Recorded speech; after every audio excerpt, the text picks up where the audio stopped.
Welcome into Hoop Streams on a beautiful Saturday evening. Yeah. Christine Williamson and Arda Ocal in the studio. Yes. Arda, how are you feeling? I feel great. It's great to be here again, filling in. Elephant in the room, though.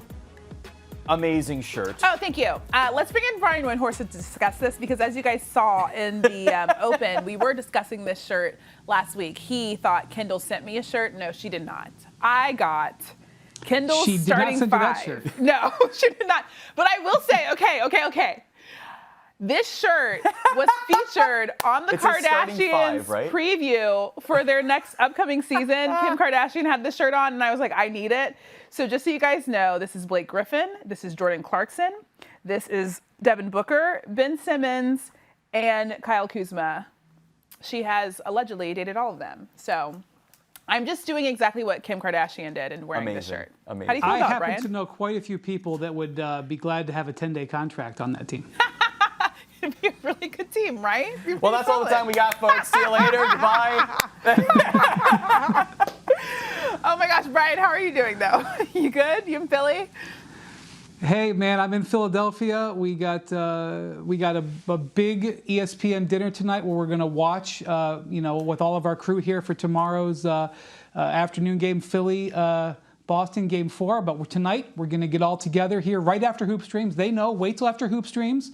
They're going to watch Hoop Streams. Then we're going to get together and watch the big one in LA, Lakers-Warriors.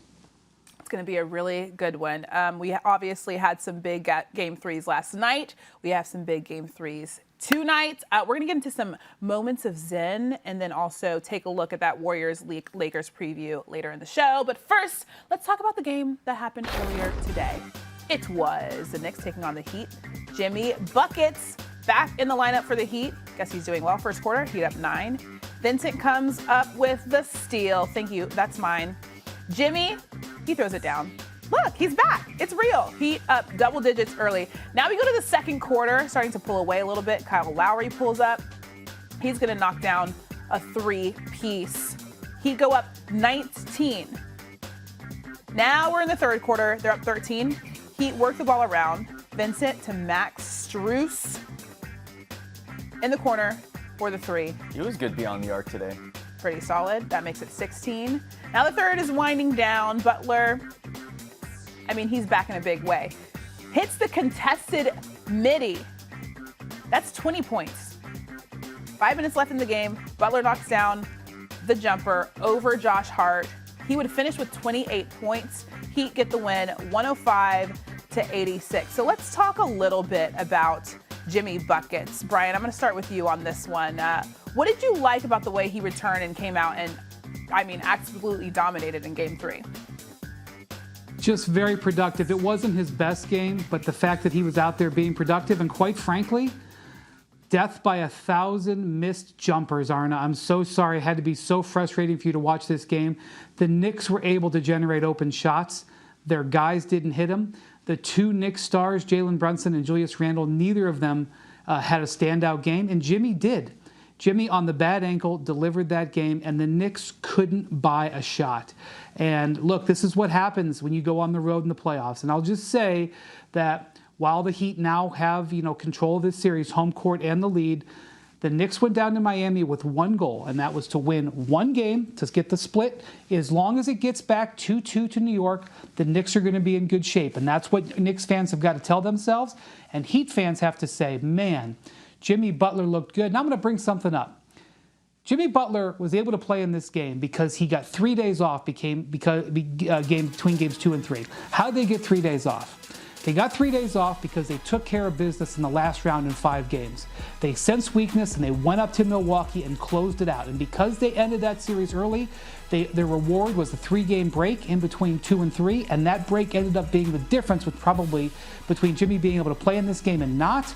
And here you go. So again, taking care of business with the Heat, seeing opportunities, closing deals. They win Game 4. They're going to be in command position. I don't think the Knicks can come back from 3-1 down. If it goes 2-2 back to Madison Square Garden, where they would have the home court and a best of 3, I like the Knicks' chances a lot better. To your point, Wendy, the Knicks didn't have a three-pointer until 6 minutes to go in the second quarter, and they only had 2 in the first half, and both of them were from Emmanuel Quickley. So from a defensive point of view, though, it seemed like Bam Adebayo had a terrific game. Gabe Vincent also had a terrific defensive game. Like, what did you notice from the Heat in terms of being able to shut down the Knicks in this one? Yeah, so a big thing with, and you play the Knicks, is the rebounds. And in Game 2, when Julius Randle came back, the Knicks dominated on the boards. And this game was more like a draw, but if you watched it, there was just incredible intensity under the boards. In fact, there was almost a few skirmishes in this game, and they came as an outgrowth of the physicality on the boards. And Bam Adebayo, who, you know, is a very multi-talented player, doesn't always make the Heat fans happy with his rebounding. Sometimes he's great, sometimes he kind of disappears. This was a good Bam Adebayo rebound game. He fought Mitchell Robinson, he fought Isaiah Hartenstein, and the Heat were able to basically play it even on the boards. And when you do that against the Knicks, that's a win. The Knicks missed their shots. There's the formula, guys. That's how it goes, 2-1 Heat. All right, it did get a little testy, which I kind of like when things get a little dramatic and crazy. So we have the video here. Do you think, Brian, that this will carry into Game 4? I like Julius Randle just laughing there. Well, watch Hart. See, the key here is, so Cody Zeller pushes Julius Randle, and then Isaiah Hartenstein pushes him. So we got a double push. And once you got the double push, then you got the makings of a Donnybrook. But this didn't go down. But really, this was about fighting for the rebound because Zeller, Kevin Love, Bam Adebayo, they were down there fighting Julius, fighting Hartenstein, fighting Mitchell Robinson. And frankly, if you're the Heat, all you're doing is looking to keep the Knicks from dominating. And they did. And the fact that Isaiah Hartenstein was getting frustrated here, pushing the pusher, as I like to call it, just shows that it was working. The Knicks were frustrated that they couldn't play their normal game. Advantage Heat. Yeah, and as like from a Knicks perspective, I like that I like the passion, I like the physicality a little bit. I'd like to see that more, like engage in the game. Like, this was not a good game for the Knicks, right? Like, they scored 86 points. It was just a bad game from start to finish. So to see that, look, the players don't care necessarily of like past rivalries, whatever the case may be, but the fans do. So like, give the fans something to chew into. Yeah. I love that. I do too. I like when it gets a little dramatic. Yeah. Okay, so if you did not see last night's Game 3 between the 76ers and the Celtics, take a look at this. Boston versus Philadelphia. We are ready to go.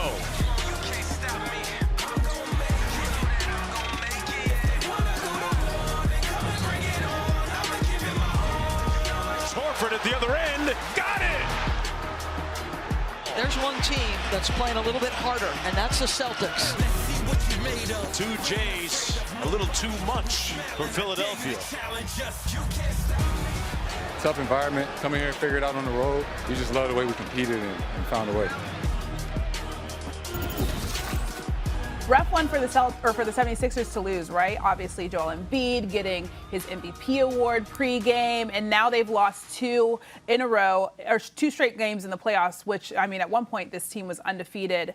Brian, do you think that this is more as the Celtics absolutely dominating, or the 76ers kind of going on a little stretch here that's not looking so great for them? Well, first off, I'm secure enough to tell you that in the pregame, when Joel Embiid called his son out and he ran out and he held the MVP trophy in one hand and his son in the other and started ugly crying, I was doing a little blinking, Christine. I was doing a little blinking, had a little wipey. There was a little bit of emotion in that building. Totally fine. I love and then that Jayson Tatum came in and slammed the door. Yeah. Jayson Tatum, who was miserable in Game 2. He had 7 points, one of the worst playoff games he's ever had.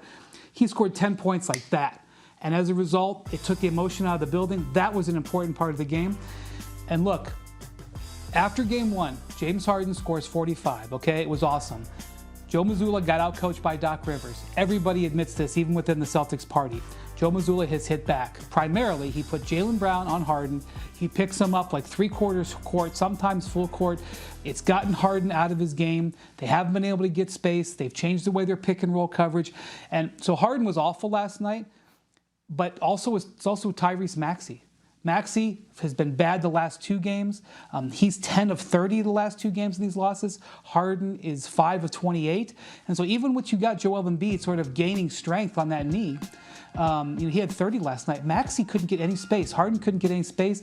They got to the point where they were forcing Harden into settling for the sort of a mid-range shot. They were blocking his access to the rim, and he kind of was uncomfortable. He started throwing the ball to double teams. He had no turnovers in Game 2, even though he shot the ball poorly, so he was a little bit more effective.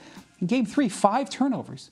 3 of 14 shooting, 5 turnovers. That's just not a way that you're going to beat the Boston Celtics. To your point about James Harden and Jaylen Brown being his primary defender, 0 for 4 with 3 turnovers on the 8 plays with Brown as his primary defender and 17.9% shooting in games 2 and 3. I forget which show you said it on, Brian. It was either SportsCenter or First Take or something. You said the fans went from crying along with Joel Embiid when he won his MVP to booing him in like the 3rd quarter or something like that. It was hilarious that you said that. He did have a really good first quarter, Well, they were booing the Sixers collectively. It wasn't just him, but yes, that was, I was talking to some cops before the game, because, one of my things is, learn your exits, learn your protectors. I befriended some cops before the game, and I was like, boy, it's going to be a tough night tonight. Cinco de Mayo, Friday night in Philly.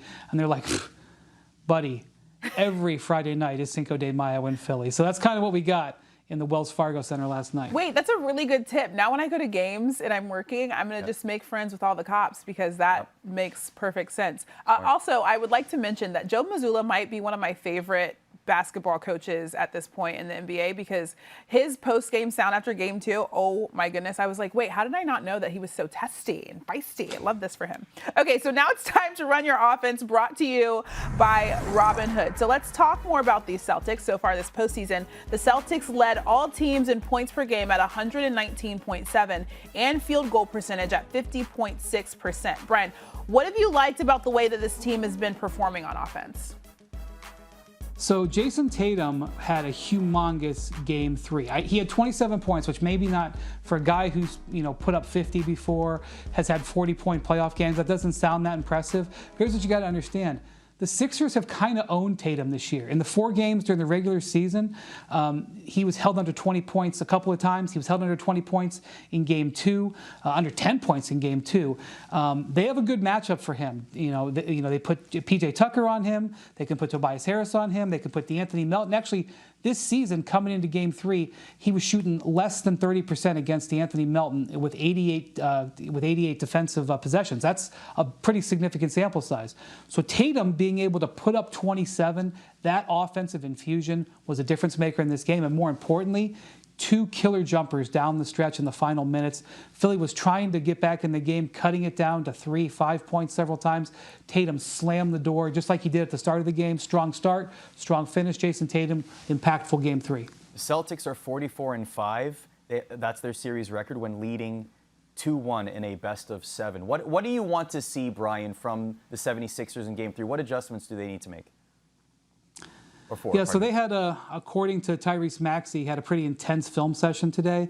One of the things that they're going to have to figure out is how to solve the way that the Celtics are defending James Harden now. They're kind of clustering people around him and kind of giving him a little bit of space, but then blocking off his passing lanes. That means that there's shots open for him. He just isn't comfortable taking them. The other thing is they're not really getting Embiid the ball where he's most comfortable. He's really got the MVP trophy and led the league in scoring this year because of getting the ball in the high post, that elbow area. I mean, he takes that 15-foot jumper and he's just money on that shot.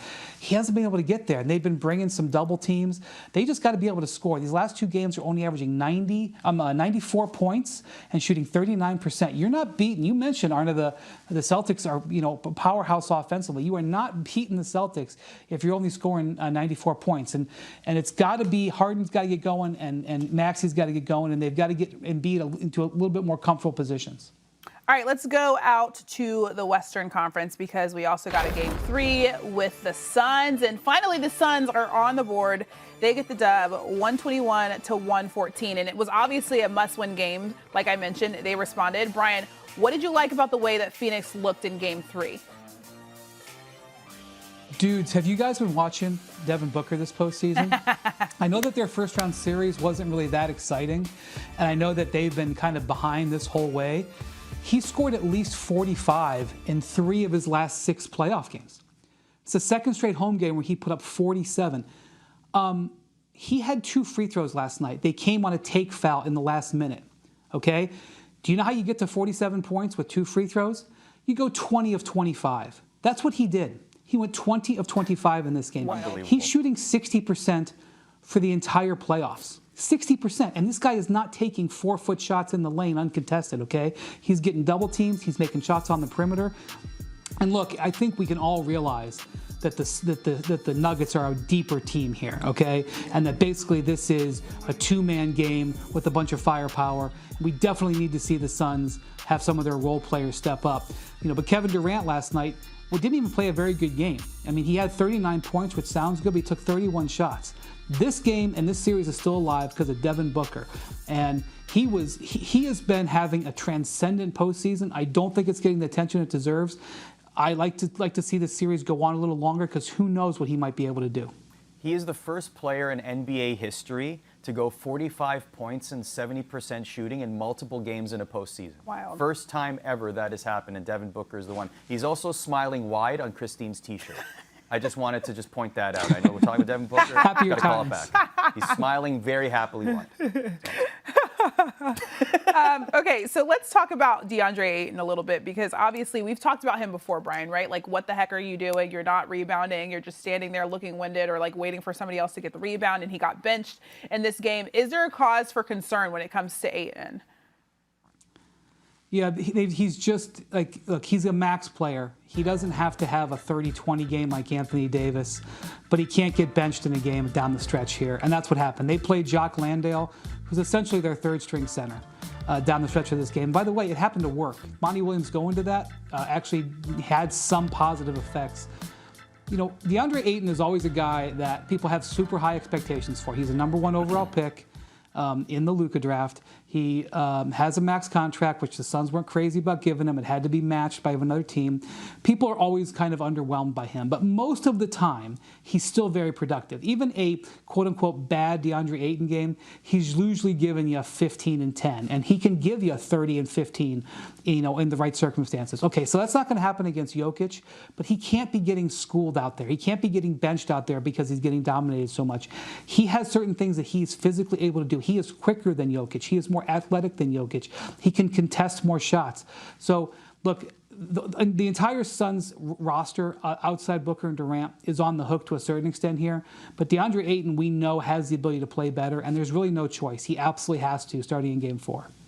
Yeah, it's been a couple rough games for him, so we'll see what he's able to do in Game 4. You're watching Hoop Streams as we get you closer to Game 3 between the Warriors and the Lakers series, all tied up at 1 apiece as we shift to Los Angeles. The winner of Game 3 goes on to win the series 73% of the time, so they're probably going to want this. And there is the Splash Bro. What you got to say, Arda? The trio of Curry, Clay, and Draymond have 97 playoff wins, third most all time. Oh, okay. 23 playoff series wins. I hear that's pretty good. Just very Not casual. bad. Yeah, Casual. It's all right. It's all right. It's all right. We're going to do something that is called your daily dose of basketball zen. Just a couple of sights and sounds from around the league to bring a little peace and calm to your Saturday Eve. Guys, I know when you think about peace and calm, I know you think about one guy in particular. Who? Patrick Beverley. Of course. Because he's the chillest. So he said this on one of his podcasts recently. Russ goes, "Hey, Pat, if the Lakers win, I want my ring." I ain't going to lie, Russ. We're going to be suited and booted, and I'll be right there waiting for my ring. Now, here's the thing. Technically, I guess he probably could get a ring. But, Arda, what do you think? Should Pat Bev and Westbrook get a ring if the Lakers win? I think this is 2 separate conversations. Is he entitled to get a ring? Okay. And should he want a ring? If I'm not on the team anymore, the argument could be made that in those 45 games, I made a contribution. I was there, I was grinding, I was going to practice, I made friendships, whatever the case may be. I get all that. But I'm not on the team anymore. I didn't participate in the postseason. It's not due to injury. I'm on another team. Yeah. Same with Russell Westbrook. Yeah. So I guess my question is, as a professional, Brian, as an athlete, why in that situation would I even want a ring for a team I don't play for anymore? You wouldn't. The situation I can compare this to Anderson Varejao in 2016. He played for the Cavs that year, was traded, got cut, ended up signing with the Warriors. So he was in the finals playing for the Warriors against the Cavs. Cavs win. They say, Andy, we'd love to have you have a ring. You played for us for a decade. He said, thanks, but no thanks. Because there's a huge difference between having a ring and winning a ring. Like, if they want the hardware just because it's gold and diamonds, I'm sure the Lakers would honor their request. That would be a typical thing to do. And plus, Jeannie Buss has always been known to take care of players. That's one of the trademarks of the Laker organization. It's one of the reasons why players want to go there. I think they would. But nobody would look at those two guys and say, yeah, you are a champion. That's the whole point of the ring. Players don't actually wear their rings, maybe more than once a year or something like that. But that doesn't mean that they're not champions. It's not an insult to Russ or Patrick. They wouldn't be champions if the Lakers won. That's just the bottom line. We talked about this, Wendy, when we were on First Take on Thursday, and CJ McCollum was also there with us, and he made a very good point that I do think I should mention. He said that if Pat Bev and Westbrook weren't there, then the Lakers would not have gotten the pieces that they were able to acquire because of them leaving. So technically, he did say that they could technically get a ring or should technically get a ring, but like you said, that they shouldn't want to get a ring because that is a little weird, and they didn't do anything to actually have them win the championship except for leave. That helped them out if they do, in fact, win a championship. Okay, so next up, let's talk about the etiquette of gift giving. James Harden gifted Joel Embiid a Rolex, which, by the way, I mean, I don't have a Rolex, but them things are expensive. He wanted to celebrate him winning the MVP, obviously, but I want you to listen to this. It's detailed. Congratulations. I'm proud of you. Be careful. Got more to do. Come on, I got you. Come on. Here, I got you. How do you wear one? He said you wear one. Left hand. Left hand out yourself. Get some more, we can get some more links. Don't worry about it, we get some more links on it. Okay, the first thing I want to say is shout out to our ESPN watch correspondent, Gary Streisky, because he's the guy that would be perfect to comment on this in this particular moment, and he's normally here on the show. He's out covering F1 this weekend. What I'm going to say about this is, if that watch, Wendy, needs alterations, in my humble opinion, it is 1,000% on the person that bought the gift, not the person that received the gift, and I would be shocked and dismayed and disappointed if that was not the case here. Well, first off, James Harden is an all-star gift giver, because I believe I saw footage last year of him giving his friend Little Baby $100,000 in cash, just in a box. I think that's called a honey bun. I'm not sure. Okay. I think that's what it's called. So I am told by NBA players who I sat with earlier this week, who might have just been mentioned, that this is a six-figure gift. But it doesn't fit. Joel was so happy to have it, and he was showing to people, but he had to kind of hold it because he couldn't put it on his wrist. Who pays for the links? That's the question. And by the way, if the rest of the watch is 100 G's, I'm not an expert here, but Christine, I think each link might be, like 5 figures. So I don't think this is a, just, I'll leave the tip sort of cash here. But, Joel is not a luxury goods guy. He wears sweats. Yeah. He says he doesn't like to go to restaurants.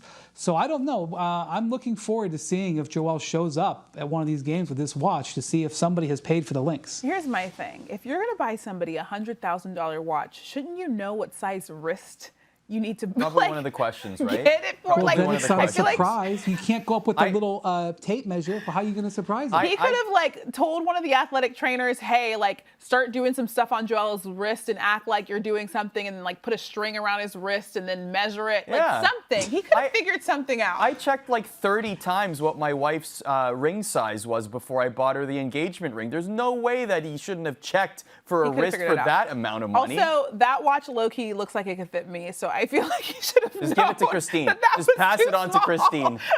All right? I'll take it for sure. Okay, so one thing that we know will definitely not be a moment of zen for at least Warriors and Lakers fans. That is Game 3. Take a listen to this. It's a reason these guys are Hall of Famers, and it's incredible to watch.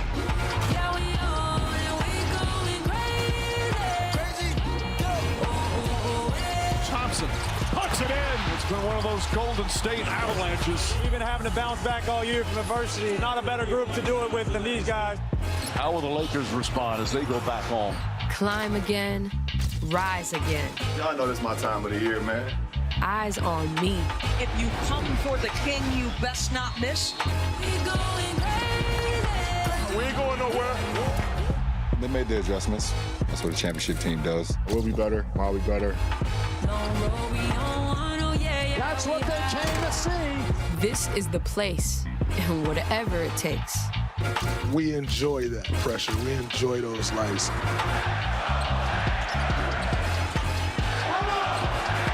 Time to rock and roll, game 3. Here we go.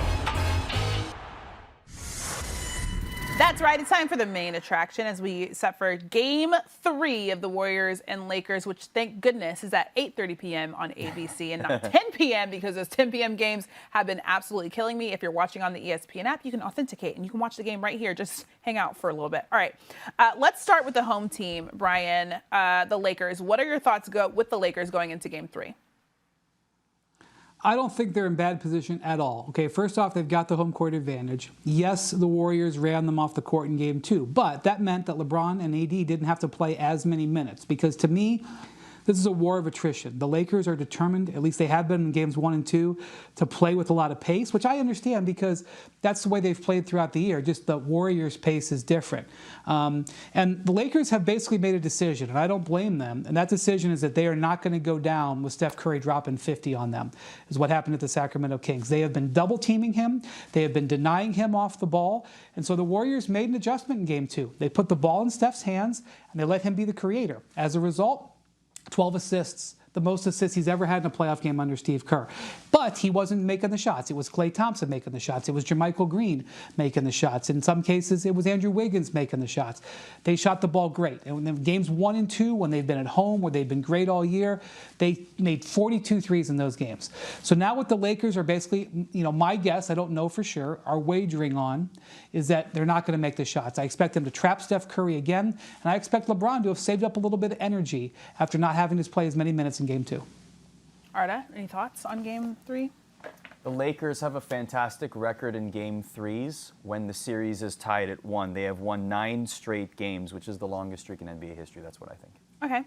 That'll be very interesting. That's a very so I think they're going to win is what I'm saying. Exactly. Okay, so now it's time to see who's built for everything, brought to you by the Xfinity 10G network. And for this, we're going to talk about one Stephen Curry and the beauty of Steph Curry's Game 2. The Warriors made a strategy change by having Steph be more of a full-time ball handler. It led to 12 assists, the most he's had in a postseason under Steve Kerr, while still finishing with 20 points and the 27-point win. So, Wendy, what are you expecting from Steph tonight?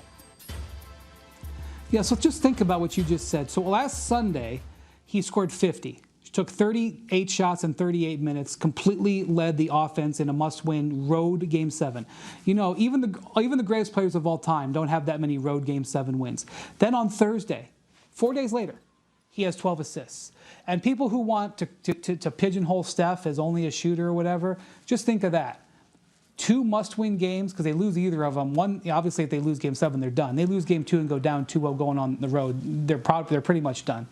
2 different situations, 2 totally different styles, 2 very effective ways, and 2 wins. That's Steph Curry. He is a brilliant player, he's a brilliant playmaker, and he's a brilliant shooter. And so I expect that to continue tonight. The Lakers are hoping that on the road, his supporting cast won't make as many shots and that their supporting cast will do better. And so that's what we're going to watch tonight for sure.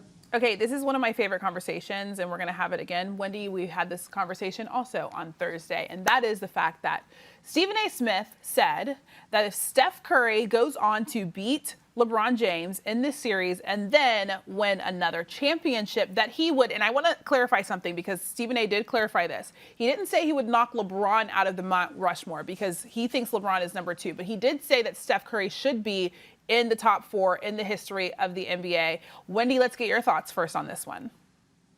Stephen A. knew exactly what he was saying. He used part of the case that Steph would have beaten LeBron in the playoffs 4 different times. That's essentially one of the big parts of his case. And I think you can say Steph is one of the all-time greats without making it a head-to-head with LeBron. And when you look at LeBron's body of work, and including when he's gone up against teams that frankly have had more talent than him, which is almost always, it's always been the Warriors. I mean, in this series, it's much narrower than it was when Cleveland played Golden State, but the Warriors still have more talent and more experience. If you played this over 10 times, the Warriors would probably win more. You can't just put Steph in over LeBron. And so I respect them all. I want to say that if you look at Steph Curry, 4 titles, 2 MVPs, 1 Finals MVP, there's 7 guys in the history of the NBA who've ever done that. LeBron happens to be one of them. I think that you talk about putting him on a list like that, you can have a better conversation. But the concept of supplanting any of those guys, particularly LeBron, I just don't think is realistic. One thing I will say, just to add to this conversation, whenever we have these Mount Rushmore conversations in any sport, NBA, whatever sport it may be, we tend to pick one player per generation. And I think it's going to be very difficult, even when we look at this conversation 20 years from now, to say Steph Curry belongs in this conversation just like LeBron James, because we have this tendency to pick one from each generation unless there's like a really, really solid case for 2 people to be selected that are near each other in the eras that they played. So if you're looking at it from that lens, LeBron will always win that conversation just based on his body of work. Yeah. No matter how fantastic Steph Curry is or how much he deserves to be in the conversation. Yeah, I was looking for the note, but I couldn't find it. But Steph Curry has 15 wins. LeBron James has 7 wins in the postseason head-to-head. But LeBron basically just destroys him in every other category. So, I mean, it'd be pretty hard to top that. All right, guys. What time is it? Okay, it's 8:31. So if you guys are watching in the ESPN app, you can watch the game right here. And, of course, we will see you guys next week. Arda, thank you for hanging out with us today. And, Brian, let's go. Have so much fun in Philly. Have fun at dinner. Later. Say hi to everyone. What shirt are you going to wear next week? I'll figure it out. I'll figure it out. It'll be different starting It'll fives. be better. It'll be better than this one. Maybe I'll wear this one again. Bye, Wendy. Bye, guys. Bye, everyone.